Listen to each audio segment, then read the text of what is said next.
আজকে SmackDown officially kick off করে বর্তমান কিং কোডি রোডস এবং কি কিছুক্ষণ পর আমরা দেখতে পাই চলে আসে রেন্ডি অর্টন।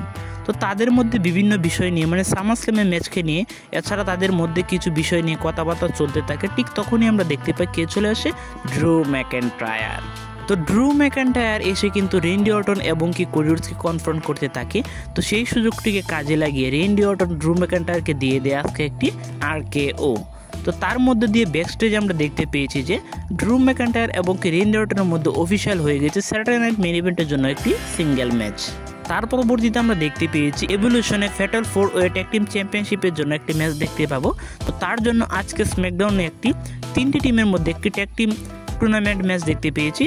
তো আমরা দেখতে পেয়েছি Charlotte Flair and Alexa Bliss versus Piper Niven and Candice LeRae versus B5 and মেচিনের মধ্যে একটি নাম্বার 1 কন্টেন্ডার ম্যাচ। তো এই ম্যাচটিতে আমরা দেখতে পেয়েছি শার্লেট ফ্লেয়ার এবং কি অ্যালেক্সা ব্লিস ম্যাচটিতে জয়লাভ করার মাধ্যমে তারা কিন্তু চলে গিয়েছে এভলিউশনের জন্য ফ্যাটাল 4-ওয়ে ট্যাগ টিম চ্যাম্পিয়নশিপ ম্যাচটিতে। তো তার পরবর্তীতে আমরা দেখতে পেয়েছি স্ম্যাকডাউনে 8-ম্যান ট্যাগ টিম ম্যাচ। তো একদিকে ছিল ওয়ার্ড 6, অপরদিকে ছিল স্ম্যাকডাউনের 4 জন মেম্বার।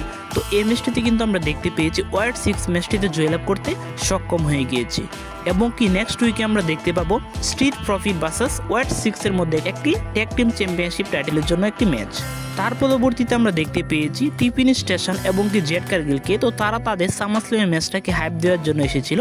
ঠিক তখনই আমরা দেখতে পাই ট্রি স্ট্যাটাসে রিটার্ন হয়ে যায়। তো তার মধ্যে দিয়ে ট্রি স্ট্যাটাস এবং কি টিফিনি স্টেশনের মধ্যে আমরা একটি ম্যাচ দেখতে চলেছি এভলিউশনের টাইটেলের জন্য। এছাড়া আমরা দেখতে পেয়েছি আন্দ্রাডে অ্যান্ড রে ফিনিক্স ভার্সেস ফ্রেক্সিয়ামের মধ্যে একটি ট্যাগ টিম ম্যাচ। তো এই ম্যাচটিতে কিন্তু আন্দ্রাডে এবং কি রে ফিনিক্স ম্যাচটিতে জয়লাভ করতে সক্ষম হয়ে গিয়েছি এবং কি সর্বশেষ আজকে মেইন ইভেন্টে দেখতে পেয়েছি আমরা Jimmy Uso and Jacob Fatu versus Solo Sikoa and জেসিমিউটের মধ্যে একটি ট্যাগ টিম ম্যাচ।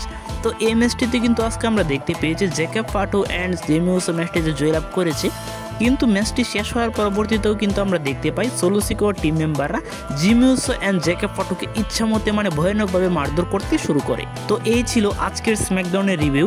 ভিডিও ভালো লাগলে অবশ্যই লাইক, কমেন্ট এবং কি সাবস্ক্রাইব করে পাশে থাকবেন। ধন্যবাদ সবাইকে।